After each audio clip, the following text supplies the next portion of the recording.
బంగ్లాదేశ్లో మైనార్టీ హిందువులపై జరుగుతున్న దాడులు, హత్యలు, దోపిడీలు, దేవాలయాల విధ్వంసాన్ని విశ్వ హిందూ పరిషత్ బజరంగ్ దళ్ తీవ్రంగా ఖండించాయి.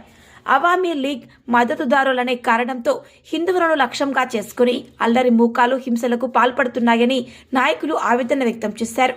చారిత్రాత్మక వారసత్వానికి ప్రతీకగా నిలిచిన పలు దేవాలయాల ధ్వంసం తీవ్ర ఆందోళన కలిగిస్తోందని పేర్కొన్నారు. ఈ నేపథ్యంలో మంగళవారం ఈసీఐఎల్ చౌరస్తాలో విశ్వ హిందూ పరిషత్ బజరంగ్ దళ్ ఆధ్వర్యంలో నిరసన కార్యక్రమం నిర్వహించారు.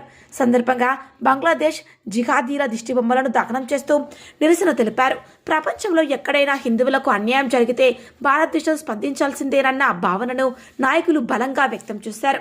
కార్యక్రమంలో బజరంగ్ దళ్ రాష్ట్ర కో కన్వీనర్ శ్రీకాంత్, బీజేపీ నాయకులు చల్లా ప్రభాకర్, కార్తిక్, సుమంత్, గణేష్, ముదిరాజ్, సంధ్యారెడ్డి, వెంకటాచలం, సంపత్రావు, రజనీకాంత్ రెడ్డి, ప్రభాకర్, శ్రీకాంత్, సాకేత్, అరుణ్, శ్రీధర్, సందీప్, విశాల్తో పాటు విశ్వ హిందూ పరిషత్ బజరంగ్ దళ్, హిందూ సంఘాలు, బీజేపీ నాయకులు పెద్ద ఎత్తున పాల్గొన్నారు.